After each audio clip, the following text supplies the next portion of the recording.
Welcome back, guys, to another episode of The Briefcase in the Barn, a series of the Furiously Curious show where we talk about business, life, Christianity, and more with Gary and I. He's the barn, and a bunch of briefcases as well. Adult foster, mentor, advocate. What does it say in your shirt there? It looks like you just came back from a hike. No, it's really funny. I actually just had a bank meeting. Okay. And I was in the barn all morning, sorting out cows. And I totally forgot I don't normally forget, but Tim was gone, so he would have went with me. He went for a hike today to Mount Cham with his wife, which is a very nice thing to do. And whoa. You just went from bank meeting to sorting cows to a meeting Tim with Tim. Tim went I'm for a not hike. sure how they're not connected. Tim went on a hike, and Tim would have taken me in my bank meeting, made sure I made it to my bank meeting. He went for a hike. So Marie called me as I was in the barn and said, "Hey, do you remember that you have a bank meeting in Abbotsford with a bank trying to get a very big loan?" So Tim really from a new bank. keeps you straight. Well, yeah. I mean, he said, "Hey, where are you at? We got to this bank meeting." Right? I'm still looking for someone to help me with organizing podcast guests for this reason, and like emailing back and forth and setting up a time. Like because I would do a show every week probably if I had someone to help me with that. So I messaged. Well, if they just had them in there in the slot, yeah. But so someone listening is like, "Hey, I send you a lot of people that could come on. I've sent you those they're usually in their 80s or 90s, but." Yeah, I've tried a few of those, but that's the back and forth. Just like I need someone to just be on that and be like, "Hey, Friday morning's 4-hour block." Well, some of these people are real geriatrics, so you got to go there and pick them up out of the care home, right? But they got interesting stories. Yeah. They're born in the 30s. People that were born in the 30s, they have a whole different view on life. I was supposed to record this morning with Stefan Mons. Okay. Private investigator. Yeah. But we bumped it a couple weeks. So very interesting. So that'll be coming very up interesting soon. Business. I got a few more lined up, so I think I'm going to do more of them though. Anyways, I was covered in shit, which is why I had hiking clothes in my truck, so that was the only change of clothes. I was debating whether it was weirder to go in hiking clothes or shitty close clothes to a nice restaurant or in shorts and because you had the bank meeting after at a restaurant. Oh, okay. Yeah. Hey, they don't care. You're the customer, right? Yeah. That's the beautiful thing about when you're the customer. It's weird trying to get money from a bank, a lot of money when you're really don't look the part. Well, no. Look like a homeless bum. And it's all good. I do not care. I've never cared. That's how I've always been. Do not care. Interesting. So when I worked for Jake's Construction, I was in purchasing. Okay. And so I had to take all the crews in the field. When they needed something, they had to call me and I had to source it. So I was sourcing stuff, buying stuff all the time. And so I had tons of sales guys coming in and always trying to sell to me. And I learned a lot about sales, which I did in my after that at MDT and about just seeing how the different sales guys did it and stuff like that, and how they treated you and stuff like that. Mm-hmm. And I purchasing is pretty fun. What I have found that's interesting is for most of my career up until now, people were always taken aback by how young I am. And as it's over. Like now I'm 40. It's like, okay, it kind of makes sense. My dad used to do this. Right? Come home, be like, you're 27. You're buying, the stuff. Yeah. It's like, oh, not anymore. Yeah. No, it's like you're a geezer, man. Yeah. I had that at MDT a lot. As a young guy. Yeah, it makes sense. People were like, what do you, like they thought I was like 38 or 40. I remember one guy that worked for me and he found out like after like 6 months working for me that I was like. That you were half his age. Yeah. And he thought I was like just as older than him. And he was not happy. Age is just a number, guys. On the front end and the back end, it's really irrelevant, I think. Postal strike going on. Is that what everyone's striking out in Chilliwack? I've seen a whole bunch of people striking in Chilliwack. Well, is it a postal strike? There's another strike too because they're standing on Airport Road, and I don't think that's a postal strike. Okay, what's that? It's in our town. I honestly don't know. Their signs are terrible. Like if you're going to strike, at least let people know what you're who striking you are about. And how valuable, valuable of an employee you are. Okay, you're striking. Good. No, okay. And in Alberta, there's something happening with the teachers that they're striking. Yes, I saw. It's like that's blowing up. People have pretty strong opinions about that. Yeah, Dr. Les wrote an article about that. I haven't had a chance to read it. I find the postal strike, I just find humorous.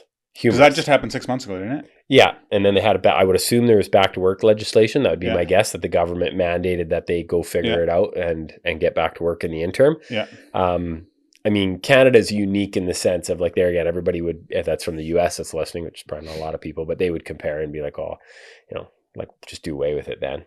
But people do feel patriotic about their postal, like about the idea of having a national postal system. I would say privatize it. That would be my theory. My theory would be that, hey, if you live in a remote area where you're, where it's obviously cheaper to live because it's remote, you're going to pay a little bit more for your packages. Where, of course, now we would be quote unquote subsidizing. I mean, it's still not covering the cost of Canada Post shipping parcels to the middle of nowhere in Manitoba or northern BC or something. Yeah. But it's fascinating how, like, it's talk about cutting your own throat. Like, it's the epitome. Because I would be somebody that, well, just in the sense of somebody like myself, I spend thousands of dollars a year with Canada Post, yeah. right? Thousands. Yeah. And we are old school. Like there again, for someone my age, most people would have done way more e-transfers. We mail checks from every business. Yeah, people rent this Kyle's house. shaking his head. People rent this house from just switch to finally e-transfer instead of check. I was like, finally. What the heck? So for me, it's fascinating because I'm having this experience of like, I'm being forced to do something that's really good for me because these people are making a very dumb decision, in my opinion. And I guess the other thing is, in the climate we're in financially and culturally and just where we're heading as an economy, I just find it really, people being greedy in bargaining negotiations, they're not reading the room. They're not reading the room, in my opinion. It's just, unions are terrible. Well, unions served their purpose for a lot of years. My dad used to be super involved in the union when I was a kid. Yeah, okay, yeah. I guess maybe 100 years ago, unions were, or 70 years ago, yeah, there would have been a purpose for, hey, like obviously the employer had all the clout and people were probably mistreated. Yeah. Today, I mean, literally you can quit in a second, you get severance, you can go find a better job. It's not good. It's similar to tenants. Like tenants have all the rights, employees have all the rights. Well, I listened to a podcast this morning on AI from the Diary of a CEO. The title of the podcast is The AI Safety Expert. It was published, I think, about a month ago, if you want to look that up on the Diary of a CEO. But the guy that came on there says, like, by 2030, we'll have 99% unemployment. And it's just... Did Matt Keane tell you to listen to this podcast? Yeah, he did, yeah. Okay. Yeah. But this is the Diary of a CEO. That's it's the biggest podcast on YouTube. He's not interviewing dummies. No, he's not. And he just talks about like where it's going. And I mean, he says he doesn't know where it's going exactly because then he would be as smart as AI. Oh wow! Okay, so he doesn't. Like, we had a big debate about this the other night. Yeah, because he goes, you don't know. Like I'm not. Like he goes, it's like a dog knowing what his owner is going to do.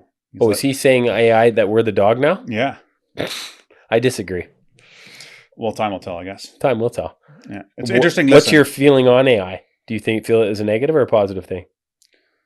I think it is like similar to fire. That can be used for extreme good and it can be used for extreme bad.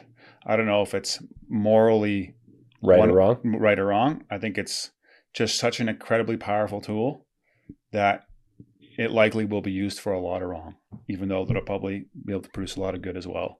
And it's just weird to think of a world where most jobs will be automated. Like even coaching, like 5 years from now, I wouldn't be surprised if a bot can coach way better than I can. Now, like, how does that work? I can't even grasp the thought of that. I don't know.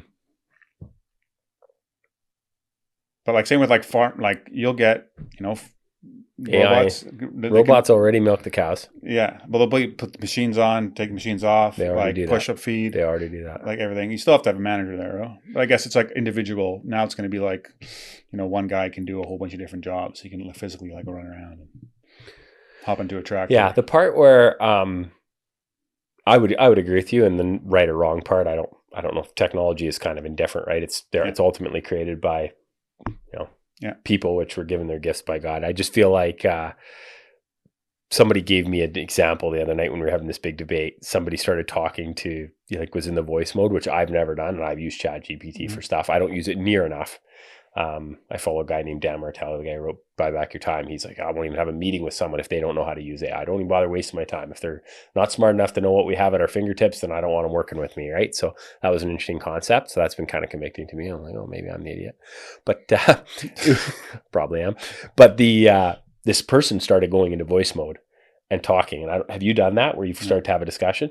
So he just puts it on voice mode and just dialoguing, right? And now you have this, and you can pick the voice, right? Like you can pick like bitchy wife voice or soothing soft voice or whatever, right? Whatever voice you want. Yeah. Angry, aggressive male. Yeah. That's probably who I'd pick, right? The guy, this guy, he was talking about how, like, even this Diary of CEO said, like, what will my job look like in 5 years? And he's like, well, we can just take all your interviews you've ever done, and then we can, find someone for you to interview just by researching all their books.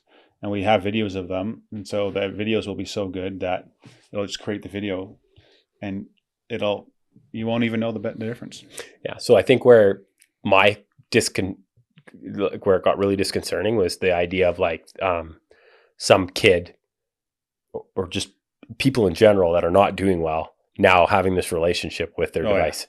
Seems super scary. And I'm thinking, it's also being fed all the time by, so it becomes a vacuum. Like you could say, oh, it's like, you know, unlimited, like, you know, the guy who, the Diary of the CEO who he's interviewing is saying, oh, the far surpasses anything of the human capacity. But really, in the relational stance where the person's chatting with you, they're dialoguing with whoever they've got all their input from. And so if it's a suicidal teenager who's struggling mentally and now they're dialoguing, it just seems to me really dangerous, right? Yeah, 100%. And I think the struggle I always have with it, because even if as I think of practically how it relates to my life, we're like thinking, hey, how are our kids going to have devices? Well, you know, initially it would have been, you know, AI is probably in a lot of ways would be a great tool for them to use, and they could, but is it just making us stupid? And there again, on the really dangerous front, you know, and I think it has already happened. Like we're obviously not that far down the AI path, but I think some child who recently did commit suicide, some young person, their parents found that the instructions on how to commit suicide and stuff were in the chat. So it's super, super concerning, right? And there again, I mean, like you would say, all well, especially in a super lonely world where people don't dare to be open with anybody. Well, they don't. Like they just don't. Super, that's our culture. Super common. That's our culture. Right? Run into it all the time. Well, now you feel safe, right, with this person that understands you really exactly who you want them to be, really, and that's not real life. Like we need that resistance in a real relationship. I'm going to say this: we need somebody saying, "Hey, like it's okay that you're not okay, but you're definitely not okay." Yeah. And like we don't live in that world where it's like you can't disagree and you can be whatever you want, but in a lot of ways you can't. Yeah, it's quite concerning. It's interesting. On that reminds me, Trey stayed at our house for a couple of days when he was here, and the week following, I was like pretty down all week and feeling crappy. And I think in part, I don't know 100%, but I think in part it was being around him for a while. Like he's so disciplined. He's 56 years old. He's like a specimen, you know, in every area of his life. He's just very disciplined emotionally, and in his health, in his spiritual walk and stuff like that. And I just felt like a heel after. Like, I'm just like, I'm so far off. Like, I am so screwed up. And I just like, I'm like, how am I supposed to like cat? I wasn't even thinking comparing myself to Trey, more just like, okay, I just have a long ways to go. Yeah. And so I was just getting down all week. And then I went for coffee with my buddy Steph, I see every Friday, and he's like, you just want control. I'm like, what do you mean? Well, I was feeling inadequate, right, and crappy, and if I was able to be super disciplined and have it all together, then I would feel control. I wouldn't feel as inadequate. But the whole point of the gospel is that we are inadequate. That's who Jesus came for. Which brings us to chapter 20. Yes. Good segue. Good segue. But that, you know, and I forgot it. And all of a sudden the peace came back, but I was trying to be like enough, you know, and it's backwards. Like it never works. For those of you just joining us, we are slowly working our way through Gentle and Lowly by Dane Ortland, I think. Yes. Or Ray. Dane. Sorry. Should know that. Dane. His dad's Ray, I think. Okay. Anyways, chapter 20 this week. We're looking for book suggestions. We've had a few, but we'll start a new book after this. Yeah, this is 3 chapters left. Title of this chapters are Lawish Hearts and His Lavish Heart. Lawish.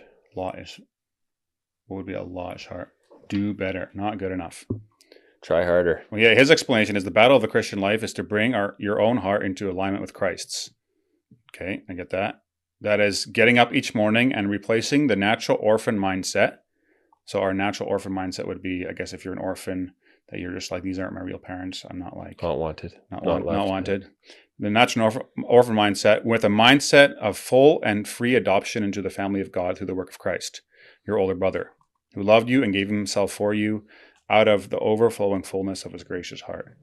So to actually believe that you're part of his family, not just... half-bred stepchild, like he's like you're fully in his family. By the way, do your kids struggle with this? Do they bring this up with you guys? Like they're in the process of sorting it out in their little hearts. It's pretty heavy. They asked some pretty heavy questions in the last week. Yeah, it's really sad. Just part of the journey. One of them? Oh, just like why didn't my visit dad come and get me or stuff like that, right? I think that I just think it's their personal journey. We have a very open dialogue about it. We let them ask any question they want. We try to be gentle and gracious and age-appropriate responses, because obviously some of them are 5, 6, 7 years old. But yeah, I think that we live in a world where, people can't, I think in our home, we just want to speak truth in love in all areas. And I think in this area, there just needs to be a lot of grace. We really affirm the idea of just sorting it out in their hearts, and that it's going to be a journey. Like, you think of every person that I've ever dealt with, who most of them have grown up in relatively solid homes. If we're going to start comparing to all the homes that are out there, they live in relatively decent homes, and none of that matters. We still, that doesn't mean they can't also, a lot of problems. Well, that's where I'm going with that. It's like, you just think, hey, everybody has stuff happen to them, and that stuff creates questions, and our kids are going to just have questions in a different area that other kids may not have, right? And that's fine.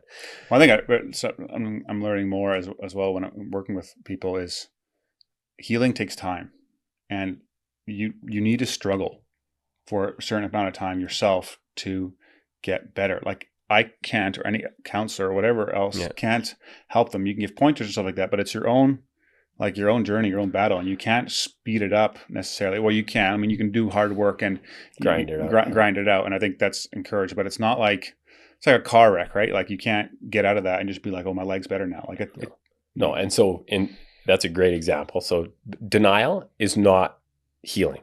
That's right. Saying, "Hey, I'm okay," like it happened, but it doesn't bother me. Like, that's not doing this. For lack of a better word. So I find it fascinating. It's like, we don't need to create problems that aren't there, right? Which people do that as well. Yeah. But it's also just the idea of, hey, having wounds is normal. And in our home, like I say, I'm sure we're failing in 1,000 ways, but I know that Marie and I are very much about, we are parenting the best we can. And it is for sure not good enough for our kids. And there are for sure areas where our children are going to have to answer the question of, hey, where are my biological parents? It's fascinating that our kids, and so some of our children that were adopted as infants, obviously through different agencies. And then we have 3 children that were adopted through the Ministry of Children and Families. And those kids had 2 of them for sure. The other one, I think basically not at all, but the 2 had a lot of visits with their parents. And so it's fascinating how that term, like, we cannot unlearn that term for them. Like, their biological parents are their visit parents, which there again, it's sad. It's just, those visits were hard. Everything, the whole journey is hard. And I think that doesn't need to shape their future. It doesn't need to, but they're just going to sort through their emotional pain that they have. Matt asked me to do a little talk at the men's breakfast coming up. And I was thinking about what to say. And he wants me to talk about our need for meeting with other guys and being in community and meeting groups, which kind of goes against our desire to be not inadequate, right? Because it kind of implies that you need the help of other people. So I was thinking about this, and it made me realize that we never graduate out of our daily neediness for God. Like, we are always needy every day. Mm-hmm. And we don't want to be needy. We want to be self-sufficient. I for sure don't want to be. No, but for a fact, we are needy for God every day. Yeah, desperately. And if we can admit that, the faster we can admit that, the easier it is to call for help, be in community, or whatever it is. Yeah. This chapter here, I don't know if this part stuck out to you, but he talks about the surface symptoms, right, of, things. And then he says, lawishness of worksness is by its very nature undetectable, because it's natural, not unnatural to us. It feels normal. Of works to fallen people is what fishes to water. And then it says, just the idea of on the next page, it says, we are sinners. We sin not just in the past, but in the present, and not only by our disobedience, but by our of works obedience, right? So a lot of the things we do, and there again, people probably don't ask this question enough, but just because you're doing a good thing doesn't even mean you're supposed to be doing it. That's right. Right? Just because you're doing, if you're, first of all, if we're doing it literally just out of box checking, we're a clanging cymbal, the Bible says, right? And it says even our righteousnesses are filthy rags, So I think we often, for me anyways, I just live in the spot of oh, that was a good, I'm trying to do the right thing, if that is my posture of literally just, if there's not a Pharisee. And I often do feel pharisaical actually in that sense, where, especially because very quickly, if you're in a comparison game, which I think most people are to some degree, they always live through the lens of looking around them. It's just, you'll find somebody that's doing worse. You can always find better, and then feel like garbage. And it's exactly. It's so it says we are perversely resistant to letting Christ love us. Yes. Right. And that line really stood out to me, where it's And that's why we struggle with grace so much. And a lot of people, I think we struggle with grace more than a lot of people, but a lot of people really struggle with the idea of what grace means, because none of us in our human state, we can't fathom it. That's right. That's why it's so important to have healthy relationship with your kids, because that's the first place that God teaches us what he is like. As a dad, we have to be a resemblance of who God was. One more quote from this. So John Newton, who wrote Amazing Grace, he wrote a letter to a friend in March of 1767, which is crazy that we're quoting this guy's letter to his buddy however many years later. But he says, "Are you not amazed sometimes that you should have so much as a hope that as poor and needy as you are, the Lord thinks of you? But let not all you feel discourage you. For if our physician is almighty, our disease cannot be desperate. And if he casts none out that come to him, why should you fear? Our sins are many, but his mercies are more. Our sins are great, but his righteousness is greater. We are weak, but he is power. Most of our complaints," this is the most important line for me, "most of our complaints are owing to unbelief and the remainder of our legal spirit." Like when we're complaining and doubting and stuff like that, it's because we're doubting that we're not enough. We're not, right? It's because our legalness, that's what we're thinking about. It's not because of like how gracious he describes himself. It's that we're just not doing the right things. Can't get it, which we're usually not. So that's right. Anyways, chapter 20. 3 to go. 3 to go. No, we'll switch to something else. Do you think, this is a listener question, do you think all members of the church should be fostering or adopting if they have the means? Well, the short answer is no. The long answer would be way more people should be adopting and fostering than are. And way more people should probably be wrestling with it. It's fascinating in our world because it's a big part of our life and it's kind of our family story. People always say, "Oh, I've thought of doing that." And I'm like, well, was that like the Spirit prompting you, or was that just, hey, you thought, hey, that'd be a good thing to do, and then rethought and thought, no, I don't want to do that. Like, I don't, there again, I think it's similar to what we were talking about earlier. I don't think people in general, and myself included, really, like a lot of the times, I'm not wrestling with things enough, right? I'm not really praying things through.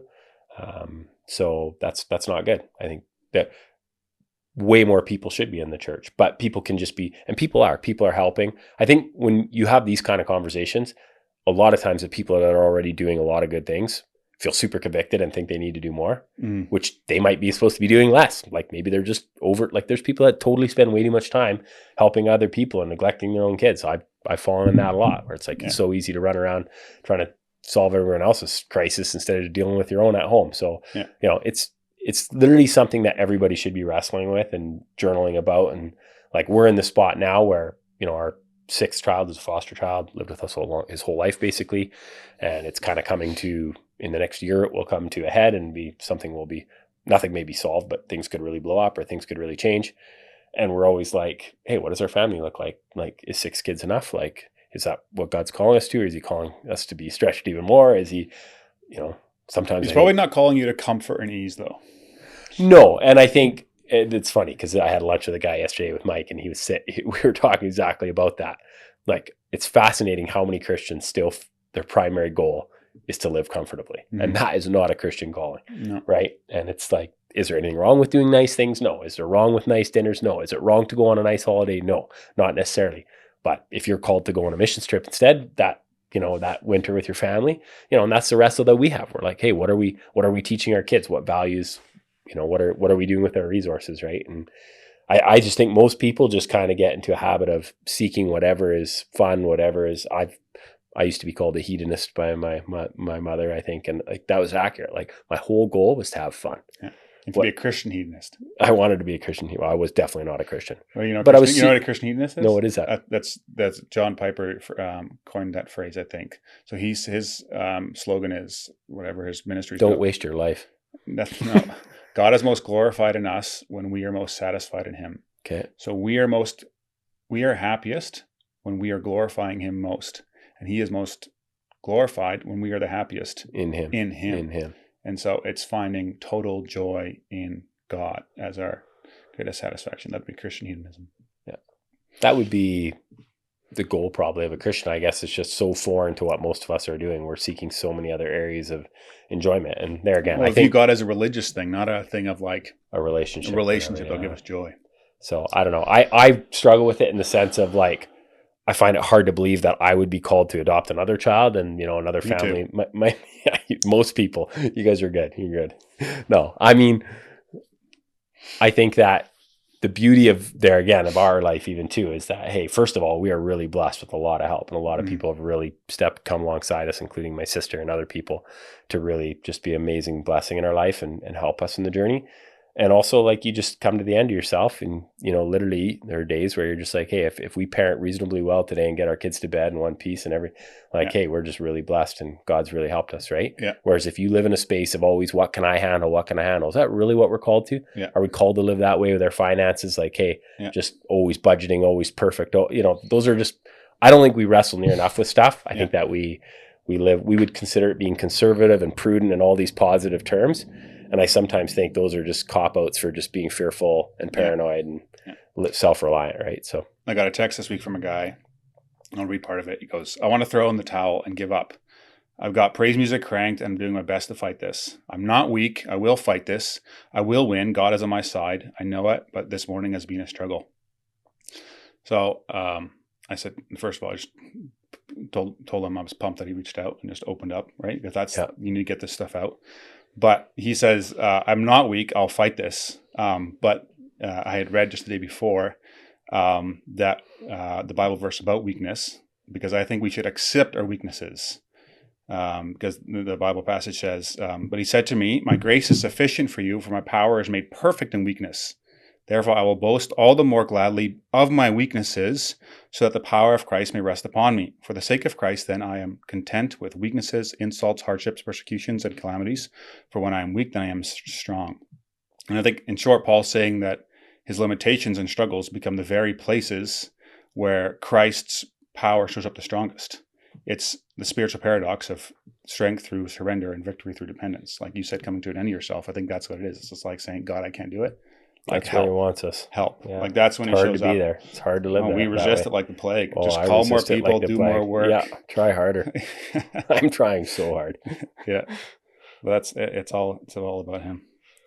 Anyway, if you do want to be a little bit happier, it might be by moving to southern Alberta, because anyone out there with an engineering or a project management background, or if you're in BC and want to move out there, I'm helping a fast growing company in southern Alberta hire for a design build role.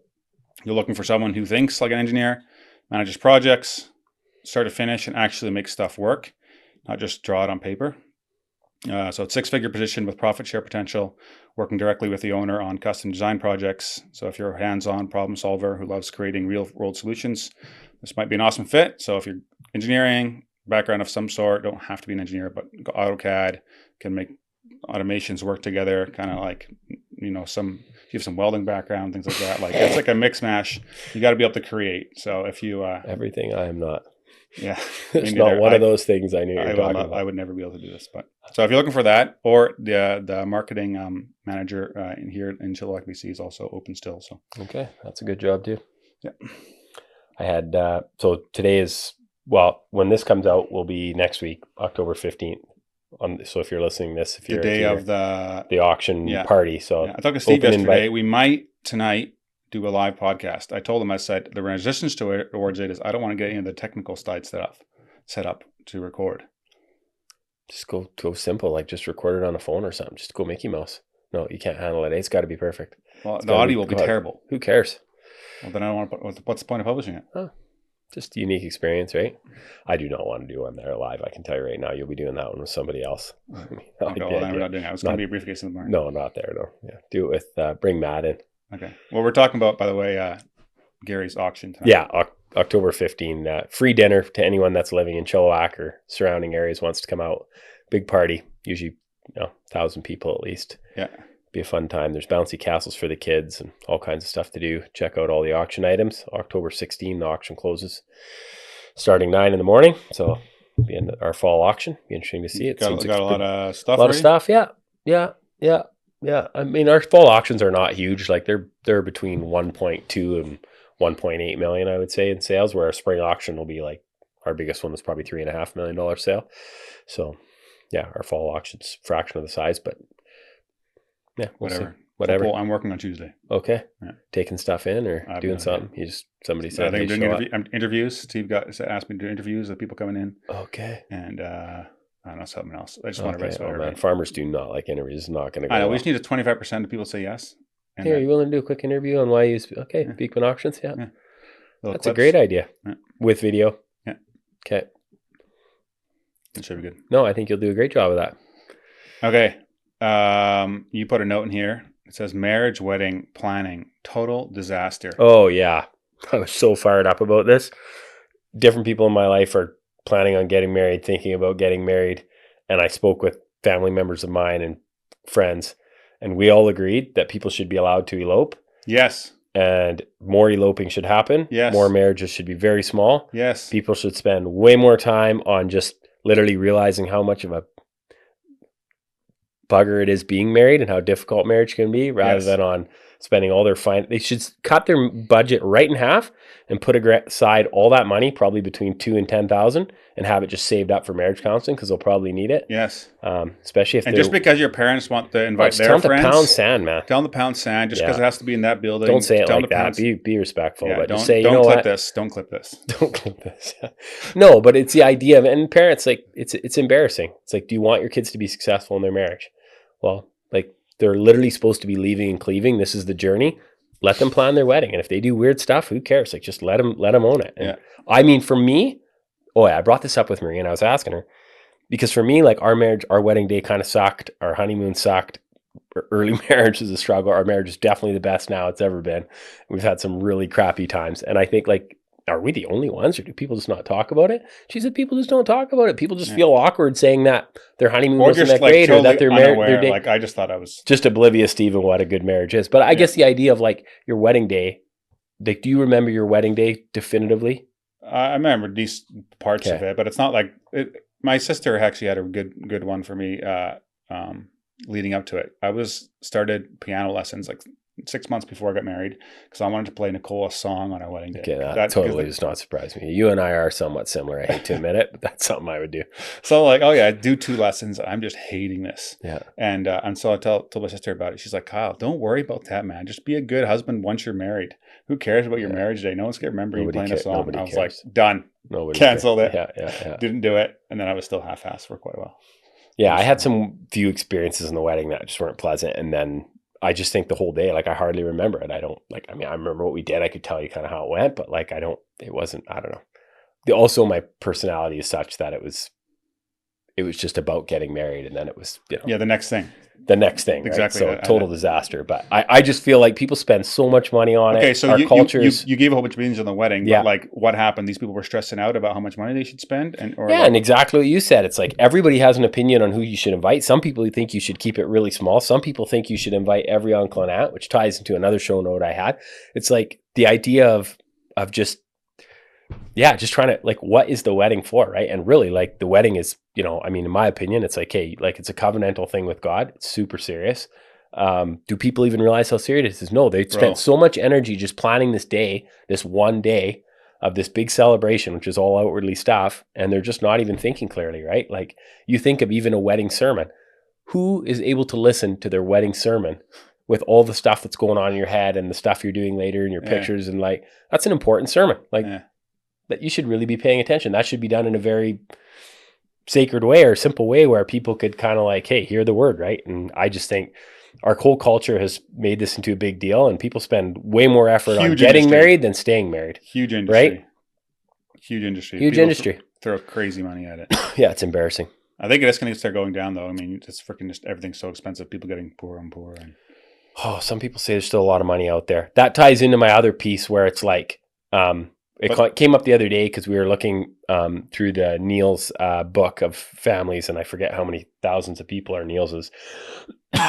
Like, that came from one mother and father. I think the couple was born in the late 1800s. And it was just this, one of the guys there was an offspring from that family. And he said, I have piles of first cousins I don't know. And he couldn't believe it. I said, I don't either. Like, me too.